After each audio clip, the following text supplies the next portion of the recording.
Welcome to Mouni media.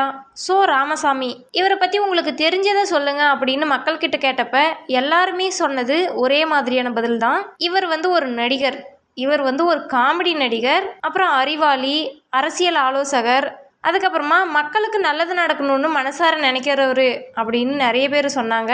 இதெல்லாம் சரிதாங்க. இவர் ஒரு ஆக்டர் அப்படின்றது எல்லாருக்குமே தெரிஞ்ச விஷயம்தான். அதுவும் காமெடி ஆக்டர் அப்படின்றது தெரிஞ்ச விஷயம்தான். ஆனால் இவர் ஒரு டைரக்டர் அப்படின்னு ஒருத்தர் கூட சொல்லலை. இவர் டைரக்டர் அப்படின்றது எத்தனை பேருக்கு தெரியும்னு தெரியல. உங்களுக்கு ஏற்கனவே இவர் டைரக்டர் அப்படின்னு தெரியும்னா கமெண்டில் சொல்லுங்கள்.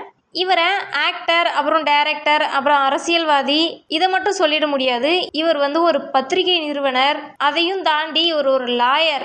இந்த மாதிரி இவர் ஒரு திறமை மிகுந்த ஆள் அப்படின்னு சொல்லலாம். சரி, ஓகேங்க. நம்ம இப்போ இவர் என்னென்ன படம் டைரக்ஷன் பண்ணியிருக்கிறாரு, எத்தனை படம் டைரக்ஷன் பண்ணியிருக்கிறாரு அப்படின்றத பார்க்கலாம். இவர் தமிழ் சினிமாவுக்கு 5 படங்கள் டைரக்ஷன் பண்ணியிருக்கிறாரு. இவர் டைரக்ஷன் பண்ணதே தமிழ் சினிமாவுக்கு மட்டும்தான் டைரக்ஷன் பண்ணியிருக்கிறாரு. அதில் 4 படங்கள் சூப்பர் டூப்பர் ஹிட்டான படங்கள்.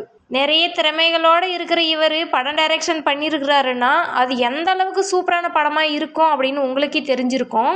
அது மட்டும் இல்லாமல் இவர் நடித்த படங்கள்னு பார்த்தீங்கன்னா அதுலேயும் இவருடைய நடிப்பையும் இவர் வர்ற காமெடி சீனையும் அவ்வளவு சீக்கிரமாக நம்மளால் யாராலையுமே மறக்க முடியாது அப்படின்னு தான் சொல்லணும். அது மட்டும் இல்லாமல் இவர் ஒரு 7 படங்களுக்கு ஸ்க்ரீன் பிளே எழுதியிருக்கிறாரு. இவர் ஸ்க்ரீன் பிளே எழுதின படங்கள் என்னென்ன அப்படின்னா நீலகிரி எக்ஸ்பிரஸ், அப்புறம் 1000 பொய், அடுத்ததான் நிறைகுடம், அடுத்ததான் பொம்மலாட்டம், அடுத்ததான் நினைவில் நின்றவை, அடுத்ததான் மனம் ஒரு குரங்கு, அடுத்ததான் தேன்மலை. இந்த 7 படங்களுக்கும் இவர் ஸ்க்ரீன் பிளே எழுதியிருக்கிறாரு. இவர் ஸ்க்ரீன் பிளே எழுதின படங்களில் உங்களுக்கு ரொம்பவும் பிடிச்ச படம் எது அப்படின்றத கமெண்டில் சொல்லுங்கள். இப்போ இவர் டைரக்ஷன் பண்ண அந்த 5 படங்கள் என்னென்ன அப்படின்றத பார்க்கலாம். அதுக்கு முன்னாடி ரொம்பவும் முக்கியமான ஒரு விஷயம் என்னென்னா, இவர் லாஸ்ட்டாக நடித்த படம் காதலா காதலா அப்படின்ற படம். இவர் நடிப்பிலே உங்களுக்கு ரொம்பவும் பிடிச்ச படம் எது அப்படின்றத முக்கியமாக கமெண்டில் சொல்லுங்கள். இப்போ இவர் டைரக்ஷன் பண்ண படங்கள் என்னென்ன அப்படின்றத பார்க்கலாம். இவர் முதல்ல டைரக்ஷன் பண்ண படம் அப்படின்னு பார்த்தீங்கன்னா 1971 அந்த படத்துக்கு இவரே தான் ஸ்டோரி எழுதி இவரே டைரக்ஷன் பண்ணி அந்த படத்தில் இவரே ஹீரோவாக நடிச்சிருக்கிறாரு. அந்த படம் கமர்ஷியல் ரீதியாக சூப்பர் டூப்பர் ஹிட்டான படம் தான். அந்த படம் தாங்க முகமது பின் துக்ளாக் அப்படின்ற படம். அடுத்தது 1972 இந்த படத்தில் ஹீரோவாக முத்துராமன் நடிச்சிருப்பாரு. அதுக்கப்புறமா சுந்தர்ராஜன் நடிச்சிருப்பாரு. அந்த படம் என்னன்னா மிஸ்டர் சம்பத் அப்படின்ற படம். இந்த படமும் வெற்றி படம் தான். அடுத்து 1975 ஜெயலலிதாவுக்காக ஒரு படம் ஸ்டோரி எழுதுறாரு. அந்த படத்தில் ஜெயலலிதாவை ஹீரோயினை வச்சு ஒரு படம் டைரக்ஷன் பண்ணுறாரு. அந்த படமும் சூப்பர் டூப்பர் ஹிட் ஆகுது. அந்த படம் என்னென்னா யாருக்கும் வெட்கம் இல்லை அப்படின்ற படம். அடுத்த 1976 ஒரு படம் டைரக்ஷன் பண்ணுறாரு. அந்த படத்தில் ஹீரோவாக முத்துராமன் நடிச்சிருப்பார்.